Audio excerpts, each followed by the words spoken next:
गीतों के बोल बड़े अनमोल, सुनो इनकी कहानी, जानो इनका मोल। गीतों के बोल बड़े अनमोल, गागर में भरा है सागर, किया गीतों में अध्यात्म उजागर। गीतों के बोल बड़े अनमोल। भला करने वाले भलाई किए जा, ये गीत मूवी घर संसार से है जो 1958 में रिलीज हुई थी। गीतकार है एस.एच. बिहारी। 30 जनवरी 1948 को महात्मा गांधी की हत्या के बाद इस गीतकार ने एक नज्म लिखी थी जिसे ऑल इंडिया रेडियो पर सुनाया गया। अयोग्यम पुरुषम नास्ति, कोई भी पुरुष ऐसा नहीं है जो अयोग्य हो, और योजकस्य दुर्लभा, केवल उसकी योजना करने वाला वो जरा मुश्किल से बनता है।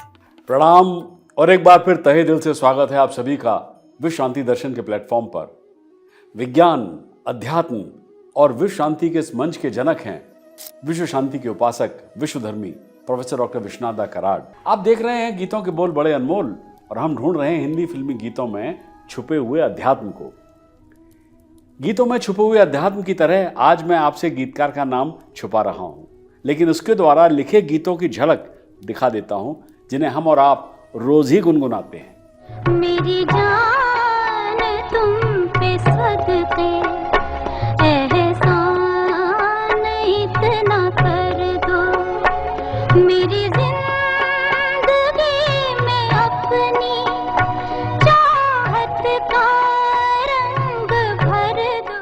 म्यूजिक कंपोजर को तो आप पहचान ही गए होंगे, जी हाँ, ओपी नैयर। लेकिन गीतकार कुछ याद आया? नहीं ना।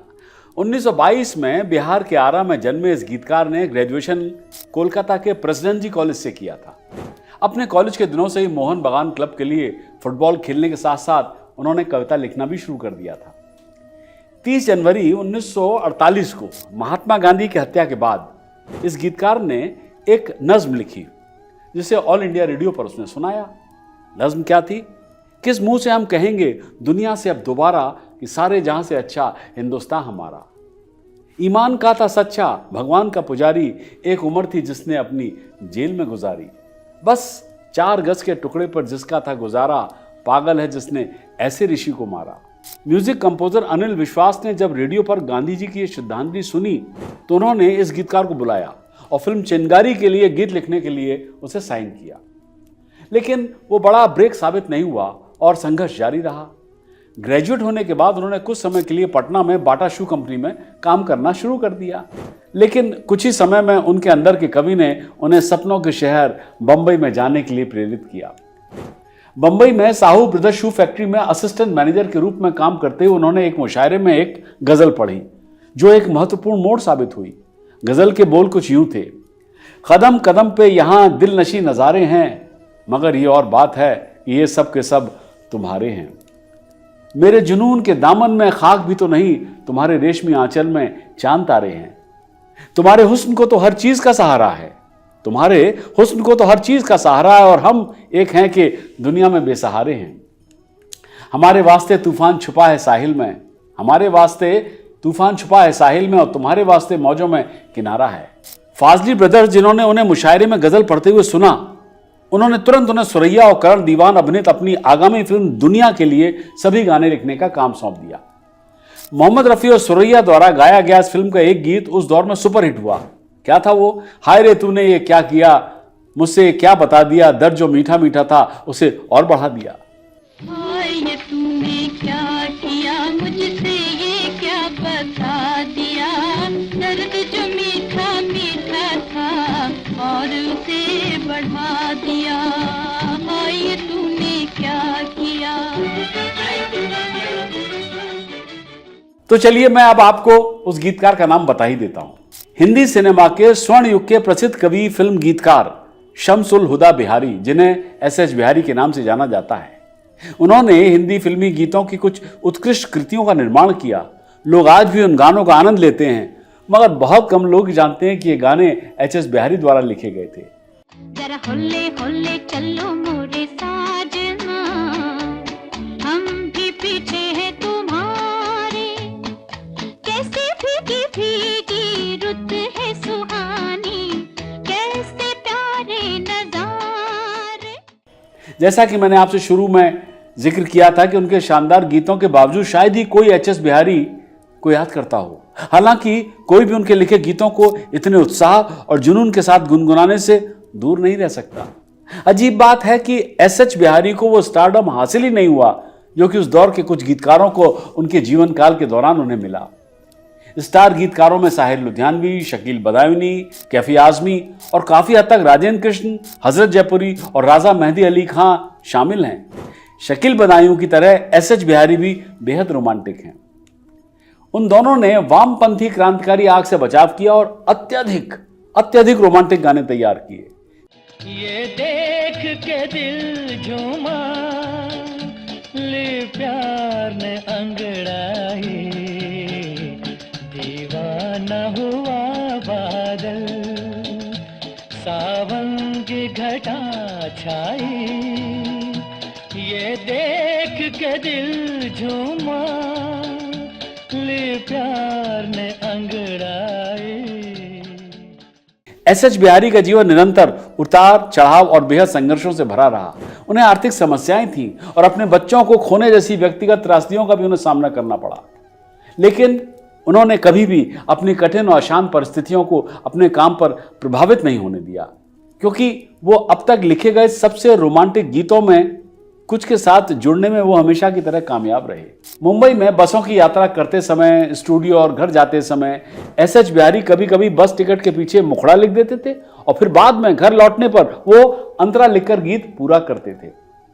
1964 में बनी एक सदाबहार फिल्म गजल में नवाब बाकर अली खां का रोल पृथ्वीराज कपूर ने अभिनीत किया था, राज कपूर के फादर।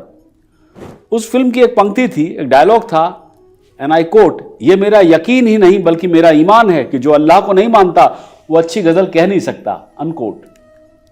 एस एच बिहारी इस कहावत का एक ज्वलंत उदाहरण है, क्योंकि वो ईश्वर और अल्लाह में विश्वास रखते थे और दिल से रोमांटिक थे। विडंबना यह है कि इन जुड़वा विशेषताओं ने एस एच बिहारी को मुशायरों की सुर्खियों से भी दूर रखा, जिनमें वामपंथी क्रांतिकारियों का वर्चस्व था। एस एच बिहारी ज्यादातर मुशायरों से बाहर रहते थे, जहां वे संभवतः अपनी नज्म या गजल सुनाकर अपनी छाप छोड़ सकते थे, मगर उन्होंने ऐसा नहीं किया। 1940 और 50 के दशक में साहिर लुधियानवी और मजरू सुल्तानपुरी जैसे प्रगतिशील कवियों का बोलबाला था। ये प्रगतिशील कवि परिभाषा के अनुसार लेफ्टिस्ट थे और रोमांटिक कम क्रांतिकारी अधिक होने के कारण लोकप्रिय भी थे। इस प्रवृत्ति के विपरीत एस एच बिहारी ने अपने स्वर्ण युग के दौरान हिंदी सिनेमा की दुनिया में एक नया आदर्श स्थापित किया, एक नए तरीके से। अपने मंत्रमुग्ध कर देने वाले गीतों के साथ जादुई गीतों के लिए उनकी अलग पहचान बनी। एस एच बिहारी मूलतः कवि थे। जी हाँ, उनकी इस साहित्यिक पृष्ठभूमि ने उन्हें हिंदी फिल्मी गीतों को सार्थकता प्रदान करने में खूब मदद की। जहां शकील बदायूनी को रोमांस का बेताज बादशाह कहा जाता था, वहीं एच एस बिहारी ने हिंदी सिनेमा को महानतम रोमांटिक गीत देने में अपनी एक महत्वपूर्ण भूमिका निभाई। दुनिया में अपने गीतों की सफलता के बावजूद वो अभी भी काम खोजने के लिए संघर्ष कर रहे थे। देखिए कैसा है विरोधाभास। 1953 में एस एच बिहारी की शादी हो गई।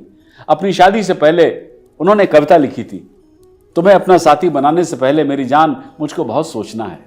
तुम्हें अपना साथी बनाने से पहले मेरी जान मुझे बहुत कुछ सोचना है। ये उनके बुरे समय को देखते हुए अपनी पत्नी की देखभाल के बारे में उनकी चिंताओं को उजागर करता है। 1985 में एक फिल्म आई थी, प्यार झुकता नहीं। उसमें भी कुछ ऐसी सिचुएशन थी जब एक फोटोग्राफर एक अमीर लड़की से शादी करने की योजना बनाता है। एस एच बिहारी की इस कविता को ऐसी ही परिस्थितियों में लिखे जाने के लगभग 32 साल बाद जब वो फिल्म आई प्यार झुकता नहीं, एक गीत के रूप में इस्तेमाल किया गया था। उनके संघर्ष के दिनों में उनके करीबी दोस्त और साथी गीतकार राजा मेहदी अली खां उनकी मदद भी करना चाहते थे, लेकिन अपने तरीके से। मेहदी अली खां एस एच बिहारी को एक बाबा के पास ले गए। एक बार बाबा ने एस एच बिहारी को उन्हें एक चांदी का सिक्का देने के लिए कहा।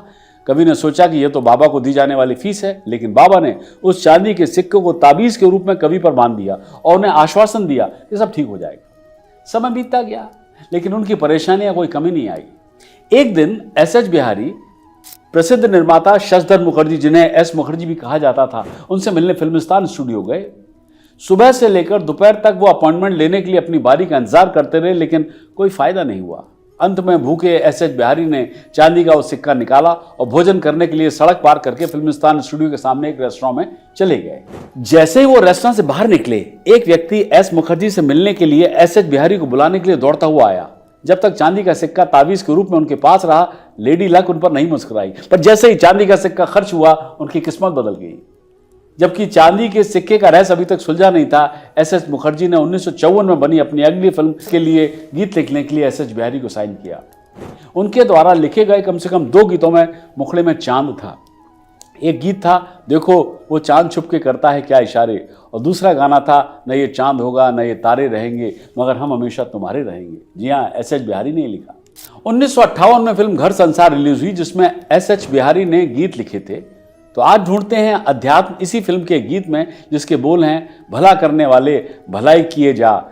चर्चा में भाग ले रहे हैं डॉक्टर सुनील देवधर हर बार की तरह और सौम्या उपाध्याय। आप देख रहे हैं गीतों के बोल बड़े अनमोल।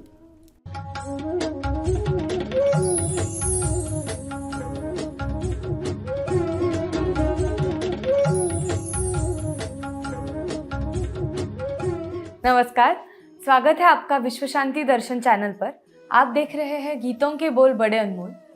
हम सभी ने डायमंड्स यानी कि हीरों को तो देखा ही है और अप्रिशिएट भी किया है। उनकी चमक अमूल्य होती है, लेकिन हीरों को इस काबिलियत तक पहुंचाने के लिए काफ़ी संघर्षों से गुजरना पड़ता है। हमारा आज का गीत ऐसी कुछ सोच पर आधारित है।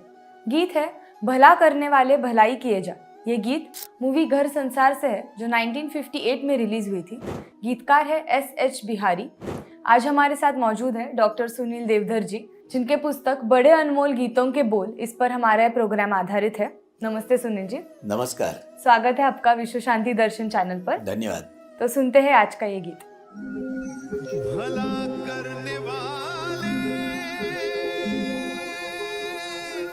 भलाई किए जा, बुराई के बदले दुआएं दिए जा।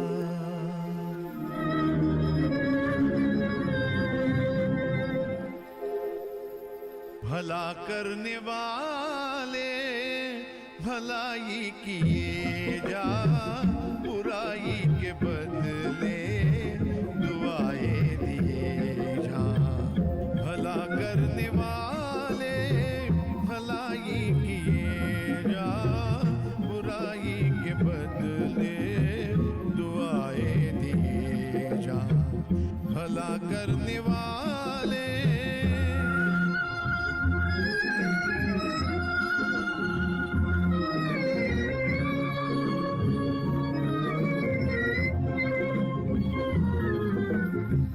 चले आंधिया गम के तूफान आए,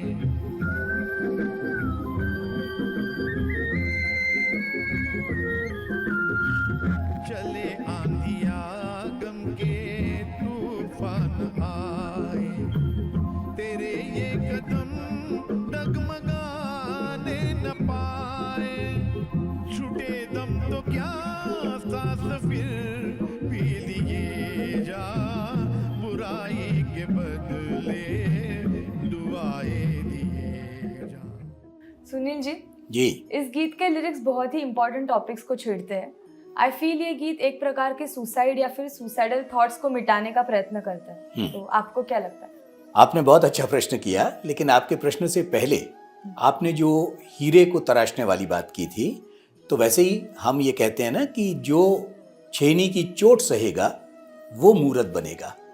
यानी कि वो पत्थर का एक आकार होता है, लेकिन कोई मूर्ति, कोई देवता कब बनता है? जब वो उस छेनी की चोट सहता है, क्योंकि उसे तराशना पड़ता है। वैसा ही व्यक्ति का जीवन है। व्यक्ति के जीवन को भी तराशना पड़ता है, और जब वो तराशा जाता है तभी वो सही मायने में आदमियत की तरफ, मनुष्यता की तरफ आता है। अब बात है कि बुराई और भलाई की, भलाई किए जा आपकी बात है। आपने वो साधु की कहानी तो सुनी होगी ना, जिसमें वो एक बिच्छू पानी में रहता है, वो हर बार उसको उठाता है और वो बिच्छू जो है वो डंक मार देता है, वो फिर पानी में छूट जाता है, वो फिर उसको निकालने की कोशिश करता है। तो यही बात है कि जिसका जो स्वभाव है, जिसकी जो प्रकृति है, वो उस हिसाब से चलता है। लेकिन मनुष्य होने के नाते हमारा जो स्वभाव है, हमारी जो प्रकृति है, उसके हिसाब से हमें चलना होगा। हम आपको गुरु नानक देव के जीवन की एक घटना सुनाते हैं। वे किसी गांव में गए और उस गांव में रात को उन्हें विश्राम करना था, रात वहां बितानी थी। लेकिन गांव वालों ने उनका कोई स्वागत नहीं किया, उनके खाने पीने की कोई व्यवस्था नहीं की। सुबह हुआ और जब वो चलने लगे तो उन्होंने कहा कि इस गांव के लोग सब इसी गांव में बसें, आराम से रहें। आगे चले। आगे चलने के बाद वो जब दूसरे किसी गांव में और रात के पड़ाव के लिए रुके तो वहाँ उनकी बड़ी आवभगत हुई, बहुत उनका स्वागत हुआ, उनके खाने उनके सोने की व्यवस्था की गई। और सुबह जब वो गए तो उन्होंने कहा कि इस गांव के लोग बहुत दूर दूर तक फैल जाएं। तो उनके साथ का जो शिष्य था उसको बड़ा आश्चर्य हुआ कि जिसने स्वागत नहीं किया उसको तो इन्होंने घर में रहने का उपदेश दिया या घर में रहने की दुआ की, और जिन लोगों ने स्वागत किया, जिन लोगों ने इनके खाने पीने की व्यवस्था की, उनके लिए ये कहते हैं कि ये सारी जगह पर फैल जाएं। तो उसने पूछा कि ऐसा क्यों कहा आपने? तो गुरु नानक ने जवाब दिया कि ये ऐसे लोग थे जो इतने संकुचित थे, जो अपने में ही रहना चाहते थे सिमट कर, और ये जो दूसरे लोग थे, अगर ऐसे लोग सारी जगह पर फैल जाएंगे तो कितनी भलाई न इस दुनिया में होगी। इसलिए इनका बाहर जाना जरूरी है, इनका एक जगह रहना जरूरी नहीं है। तो बुरा करने वाले बुराई और भला करने वाले भलाई किए जा, तो वो भलाई सब तरफ फैले। यही मनुष्य होने के नाते हमारा एक जीवन जीने का तरीका हो सकता है। जी थैंक यू सुनील जी। ओटी बोल बड़े अनमोल, सुनो इनकी कहानी जन्म का मोल। हमारे साथ के चलते जैसे साया है, कि तुम छुपा जीवन यही सच्चा काया है।